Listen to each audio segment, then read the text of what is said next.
कसं आहे, एखादा व्यक्ती बोलत असताना त्यांची जी पातळी आहे त्याच पातळीनुसार एखादं वक्तव्य होत असतं। त्याच्यामुळे त्यांनी कितीही खालच्या पातळीवर गेले तरी आम्ही काय आमची पातळी सोडणार नाहीत। आम्ही ते वारंवार काही जण म्हणत होते आम्ही सुसंस्कृत आहोत, तर त्यांचा सुसंस्कृतपणा त्यांच्या वाणीतनं आपल्याला ऐकायला मिळते आणि राज्याला पाहायला मिळते।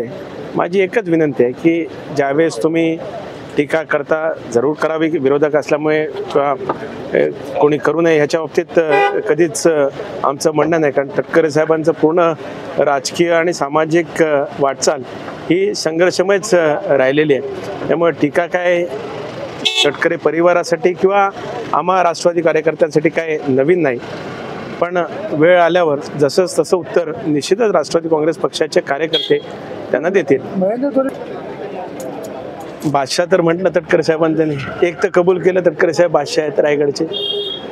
आम्ही छत्रपती शिवाजीराव महाराजांचे मावळे आहोत, त्याच्यामुळे बाकी इतर पदव्या असण्यापेक्षा जे मनातली रायगडच्या जनतेची मनात जी पदवी तटकरे साहेबांविषयी आहे तीच महत्त्वाची आहे असं आम्ही मानतो। दुसरं म्हणजे स्वतःचं अपयश लपवण्याकरता काही मंडळी दुसऱ्यांवर बोट दाखवतात।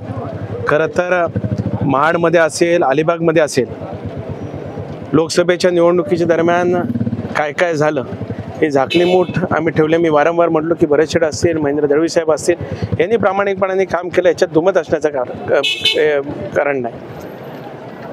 आम्ही सुद्धा व्यक्तिशः मी असेल, आदित्यताई असेल, तटकरे साहेब असेल, यांनी सुद्धा प्रामाणिकपणाने काम महाड मतदारसंघामध्ये असेल, अलिबाग मतदारसंघामध्ये असेल, पलीकडे शिवसेनेपुरतं मी म्हणतोय, कारण भारतीय जनता पक्षाचे मंडळींनी रवी शेठ असतील यांनी प्रामाणिकपणाने आम्ही त्यांचं काम केलं हे बोलतातच। त्यामुळे 3मध्ये 3 असं नाही, तर ते भारतीय जनता पक्षाची मंडळी हे कुठेच काही राष्ट्रवादी काँग्रेस पक्षाने काम केलं असं म्हणत नाही, कारण प्रामाणिकपणाने आम्ही त्यांचं काम केलं। इथे फक्त स्वतःचं काही स्वार्थ मिळवण्याकरता आता राष्ट्रवादी काँग्रेसवर टीका दुर्दैवरित्या त्या ठिकाणी केली जाते। त्यांना सुद्धा माहिती आहे, त्यांचं म्हणणं असं बल्लाळेश्वरच्या देवळात यावं, तर माझी सुद्धा तयारी आहे। म्हणेल त्या देवळामध्ये येण्याची तयारी अनिकेत तटकरेची आहे। तुम्हाला रोह्यात यायचं असेल, दहावीर महाराजांच्या इथे या, महाडला यायचं असेल तर वीरेश्वर महाराजांच्या इथे आपण जाऊ, अलिबागला असेल तर कणकेश्वरला सुद्धा माझी येण्याची तयारी आहे। जिथे कुठे सांगतील त्या मंदिरात येण्याची अनिकेत तटकरेची तयारी आहे। दूध का दूध, पाणी का पाणी एकदाच होऊन जाऊ ते। त्यामुळे सत्य हे त्या ठिकाणी निश्चितच आहे, पण वारंवार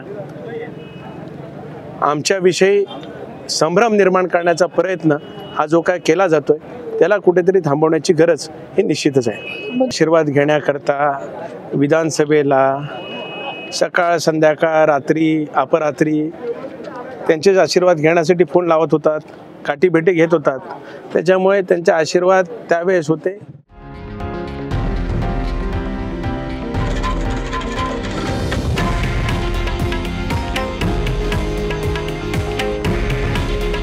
हे आहे देशातील नंबर 1 न्यूज नेटवर्क आणि आपण पाहत आहात TV9 मराठी।